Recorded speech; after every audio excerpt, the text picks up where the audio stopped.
What up, Chicken Nuggets? Tyler here with a Sports Cars Are Dope podcast, and we're talking today about a scandal that should be starring Kerry Washington, if you will.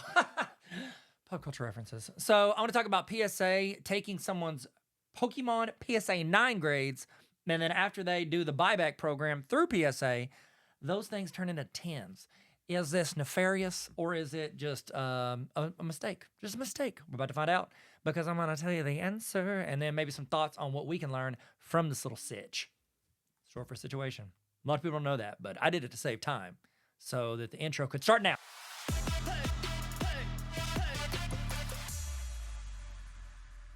Okie dokie, SCAD. That's what I call SCAD when I'm putting files of these videos in my computer. You didn't need all that information. So this is the sitch, if you will. So there was a user that submitted a bunch of Pokemon cards to PSA to be graded. And they had a plethora of them, and they came back a lot of 9s, okay? So many a 9s. And they thought, some of these are better than 9s. Like, they should not have been, I think they had some 8s and 9s, but mostly 9s. So they posted on Twitter about that many 9s that they got. But then after doing that, they did the buyback thing, which I've actually praised. I think is actually a great deal. It's a great deal for me as somebody who might want to sell those cards. It's not as great of a deal because we've turned PSA into the star player, the coach, the referee, and the GM, and the commissioner. They're in charge of every part of the process. And so with this buyback, they sold it back, and which means other companies can buy that card for that amount. So they did buy it from them. And then apparently someone on Twitter saw that person posting about all those 9s, and they went and investigated, and then it turns out someone from PSA saw it and was like, hey, some of these 9s should have been 10s. Should have been them Jim Mint 10s. Those Jim Belushi Mint 10s, my boys. And they decided to be like, okay, we're going to regrade them. Well, then they got regraded to 10s. Here's the thing, though. Like, the community saw the 9 with the same cert get turned into a 10. Everybody's like, so on the outside, looking in, it looks like PSA said, ooh, buyback at a 9 price, and then switched it to a 10, and then now they're going to sell it for 10 prices, which we know is 3 to 5 times the price of a 9 in a lot of cases. Now, there have been a lot of voices come out about this, and I think, Jeff Wilson, very popular voice in the hobby, he came out and said it would be insane. I'm summarizing, if you will, paraphrasing, if I'm using that word right.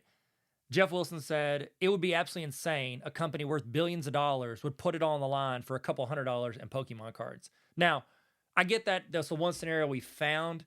If the company was doing it on a mass scale, it could be financially beneficial for them, albeit very risky and very poorly designed, cover up, because you use the same cert number, and they know people in the hobby be loving them a good scandal. Kerry Washington, said it twice. And I don't think it'd be the smartest thing. Granted, a lot of companies have, scammed their customers for much less and in much dumber ways, if you will, Lloyd Christmas. I'm just going to keep throwing out names of people from TV shows related to words that I'm using in this, because that's my new brand. Actually, that is my brand in real life. It's hard to do it when you're just like staring down the barrel of the camera and saying it. So it's hard to think of it, but I'm going to start throwing out pop culture references, because if we don't make this weird, what has this all been for? Creed Bratton, The Office. So whenever we look at it from the outside in, like, I agree with Jeff, it would be insane for them to do that for a few $100s. Granted, if they were doing it in mass quantities, like, I'm talking, you could flip multiple millions of dollars in cards from 9s to 10s in this buyback program. Couple of key things, if you zoom out and be like, okay, what's really going on? PSA is not, from what I understand, PSA is not even the one buying it in the buyback program. It is authorized, like, resellers and repackers through PSA. So, like, when they have an offer, when you get your cards graded, these other, these third parties get the chance to come and buy your card or send you an offer, and you can sell it immediately to them. They throw it in their repacks. It's just a quicker way for them to get cards and product directly through PSA as an authorized dealer. So it's not even PSA that's making the money on it if it goes from a 9 to a 10. So it's not even making money for them.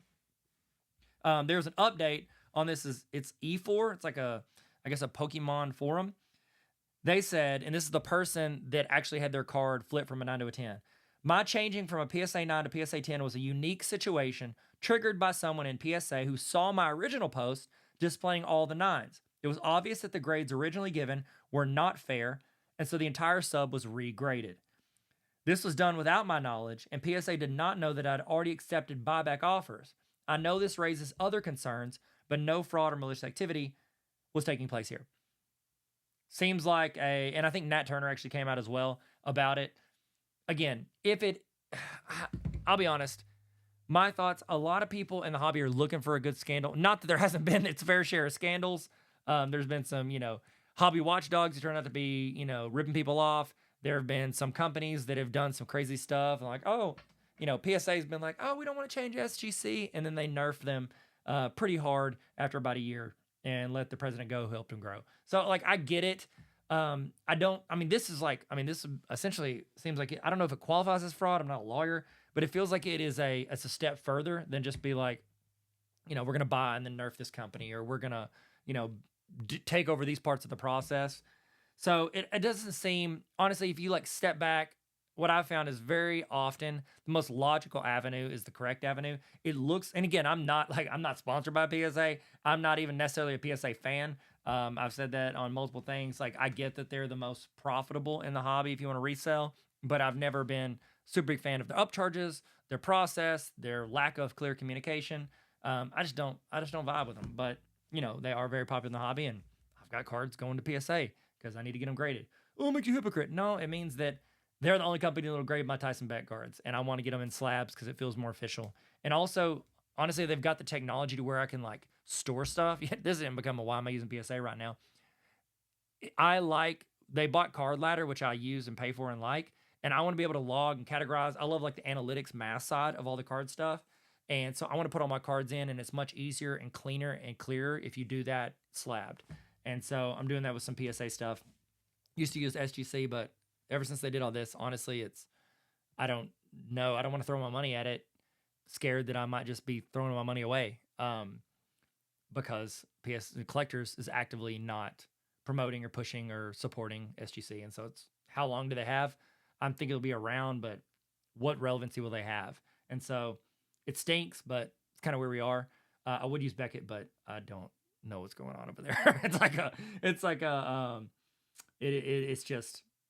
like somebody, I don't know, took all their stuff and threw it on the ground, and it's just a jubilee of garbage over there. So hopefully they figure it out. But with this person, sorry, I got a little rant there. From this situation, I feel like it sounds to me, even the person behind it, it sounds like a misunderstanding from all sides. It was like a weird turn of events where it was sold, talked about, but then another person, and I actually kind of like that somebody on PSA saw those grades, and then if it's true that they just went in and said, hey, we want to correct this, that's great. But then the overlap of the buyback, it's just a weird turn of events. I don't think it was planned or nefarious or a way for them to skim money. But also, then you'd be more careful in the future about this. If you're going to go in and regrade something because you think it was wrong, let that person know. And if there's a buyback, I'm sure they'll be aware in the future and they got notified. All that technology that you do want to share with SGC, maybe use it for this so it doesn't happen again. So I know this is going to be in the news cycle for a week or two.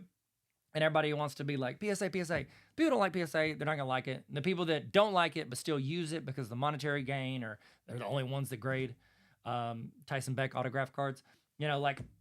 I get that. But also, you don't have to use them, which is fine.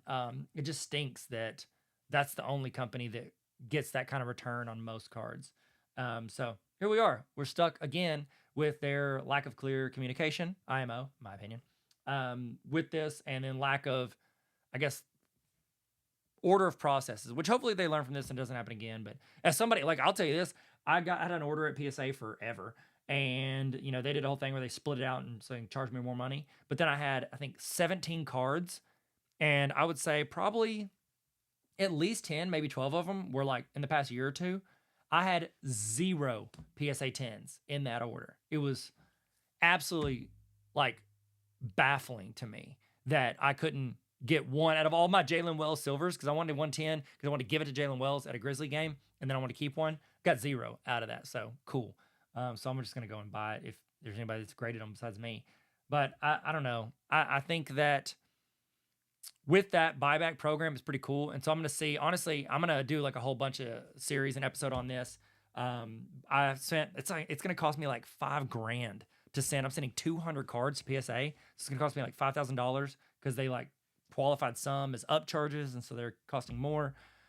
So I'm going to kind of document that whole thing with you guys. If you want to follow along, we're going to keep track and see if we can make our money back. And really what I want to see, I really want to push it to the limit, the buyback thing. I would love to see how much money I can make back in the buyback before I even get those cards sent back to me. So that's going to be something interesting to look at. Now, this is for Chicken Nugget Nation. And you're like, Tyler, what's Chicken Nugget? Why is it separate? Why was that first part for everybody and this part's for Chicken Nugget Nation? Because it's an exclusive group of people, a great community of which I love. And they're on the Patreon. And if you want to get there, sportscardsaredope.com. We have a winner of which I will post in the group because, let me see, I'm going to go to all my active members. I'm going to randomly, it's not a ton. This is for the PSA 8, Jared McCain Silver Rookie. I'm still going to give away the 9. I'm going to post about it and give it away next week. So if you want to join, sportscardsaredope.com, join the Patreon, Chicken Nugget Nation, and you can win the PSA 9. And then the week after that, we're going to give away the PSA 10. Last sale that I saw, $135. All right, so the winner of the PSA 8, Jared McCain Silver Prism, which isn't a ton, it's like $15. I'm definitely losing like, I think I got $20 for most of the cards, plus 22 to grade, so 42. So I'm going to lose a good 20, is that $27 in there? 27, 29? What's that from? In the comments. Here we go. The winner is Ryan Bruder. Ryan Bruder, I'm going to screenshot this. You have won. I'm going to mark this so I don't forget. I'm gonna be rocking them beats. I'm gonna send you this PSA 9, and guess what, Ryan? You can win again next week. I'm gonna get a better system to besides like scroll scan, close your eyes and point, close your eyes and point, look away and point. For the PSA 9, I'm gonna post about it. Give it away if you want to join. Sportscardsaredope.com. Join Chicken Nugget Nation. Appreciate you guys, and you never know if I can't go to a Grizzly game, I might be like, who wants to go to the Grizz games? 3 tickets. If you're in there and you live close to Memphis, it might be advantageous. So there you go. Thank you all so much for listening. Thanks for watching. Thanks for being a part of this Sports Cards Are Dope podcast. And do you like the pop culture things thrown in there, or is it too much? I need to get a co-host.